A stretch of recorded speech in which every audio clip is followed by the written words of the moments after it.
Tulikuwa tumeongea na halmashauri ya jiji la Dodoma kukuza michuano hii ya pool table. Tunataka tufanye pool table kuwa mchezo wa watu wote, sio wa wauni au wa vijana. Sawa?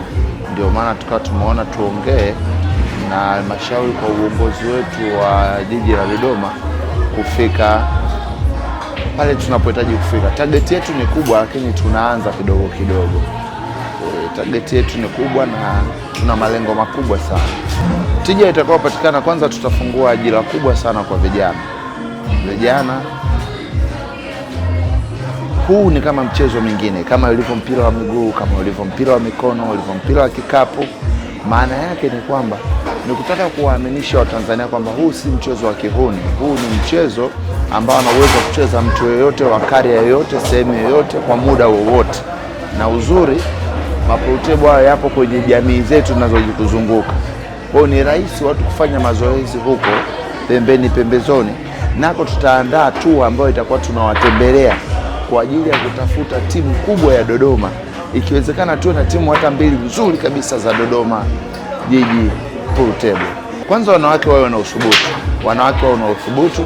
Kwa mfano timu tulioianzisha sasa hivi tayari kuna mwanadada yule mmoja yuko registered na mwingine yupo, lakini kwa bahati mbaya leo hajashiriki michuano. Ila tunataka kufanya wanawake wawe na uthubutu na wasiamini hii michezo ni wanaume tu. Hata wanawake wanaweza tukushirikiana nao, wanafanya vizuri.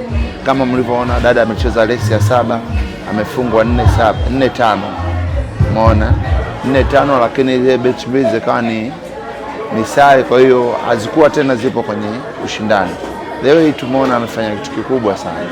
Umeona? Ndio.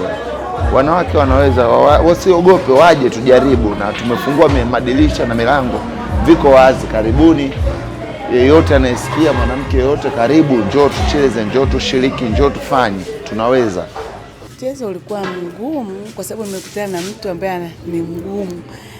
Kwa leo kwa kweli nimecheza game, kwanza nimecheza chini ya kiwango kwa sababu ya uoga, kwa sababu mchezaji ninayecheza naye ni mkubwa. Mimi nilikuwa naomba au nawashauri wanawake wenzangu wajifunze huu mchezo. Kwanza ni mzuri, pili ni mchezo ambao una ajira sasa hivi.